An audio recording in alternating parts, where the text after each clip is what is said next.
The increase in telework during the coronavirus pandemic has meant added cyber risk for agencies. Addressing surprise events like the virus is one of the biggest challenges facing cybersecurity experts today. Bob Bigman's founder of 2B Secure, former Chief Information Security Officer at the Central Intelligence Agency. Bob, welcome back. What are the cyber challenges that this extended telework may cause, not just for agencies, but for the contractors that serve the federal government?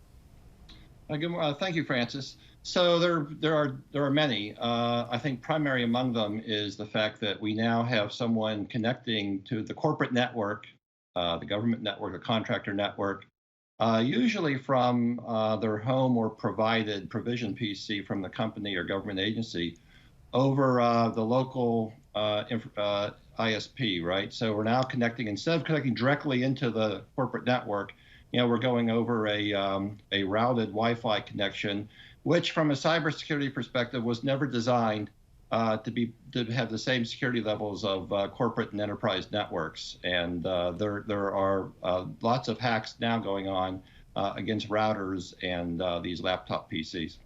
Short of building an entire remote work network for the entire federal government to use, which sounds on its face really impractical and terribly expensive, what do we do to build a remote work environment that's secure for 2022 or 2025 when, I mean, agencies now are starting to talk like things will never be the same as they were in February again, Bob? Yeah, I have a client who just basically said, you're not coming back into the office till late 2021.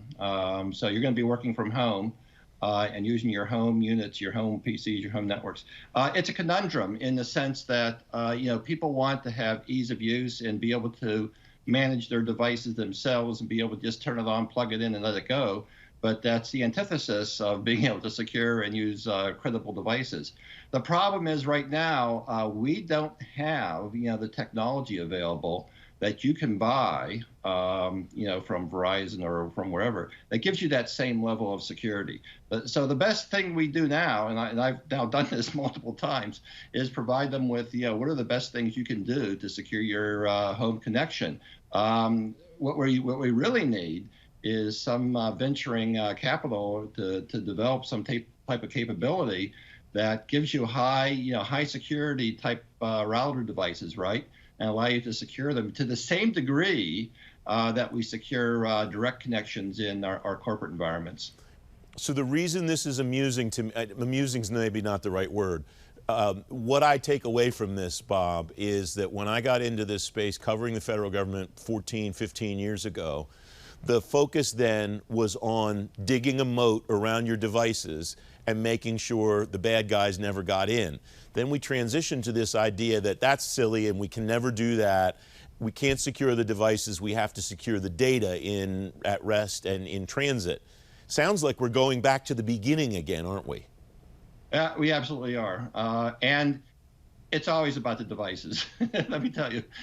Speaking from the Red Hat side of if I can get and own your device, you're going to decrypt the data sometimes to be able to see it and manipulate it on your computer. So it is about the devices. And yes, we did, in fact, kind of forget about that part of I think what we really forgot about, frankly, was not just the devices themselves, but the ability of how to securely connect over networks.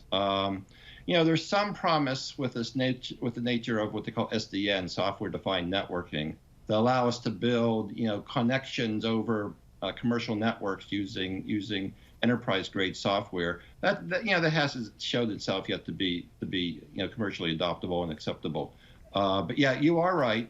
We did in fact forget the devices and, most importantly, the network.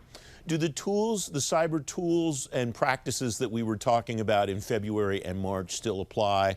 Continuous diagnostics and mitigation and all those kinds of things. And I'm not talking about the actual technology. I'm talking about the worldview, the philosophy of cybersecurity. Does that stuff all still apply? Yeah, absolutely. In fact, it applies even more dramatically today when you have people working in and connecting from less secure environments.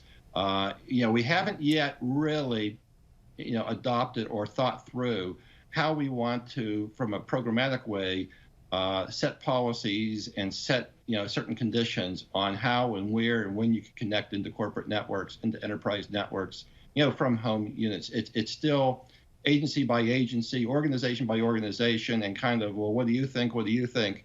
Approach. Not much thought leadership in this area right now, and that's scary. What would fix that? What fills that vacuum in your view? Yeah, I think you need, government for the unclassified environment and the civilian side. I think you need very specific guidance and direction to be given out for homework, not just suggestions and recommendations. You need very specific configuration settings, very specific use considerations, very determined data access considerations. From my perspective, you can't today work at home off your home network like you really can securely off of an enterprise network. That's just that's a factual statement. But we don't say that. We basically say, well, you can try to do your best and use controls.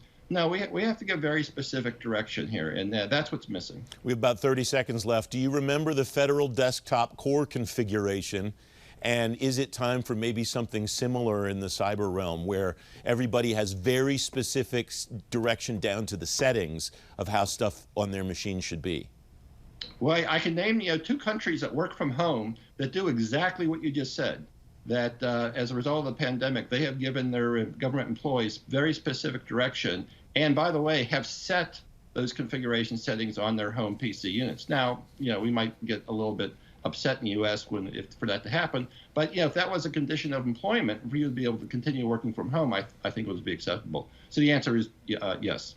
Bob Bigman, thanks as always. Great to see you. Sure, thank you.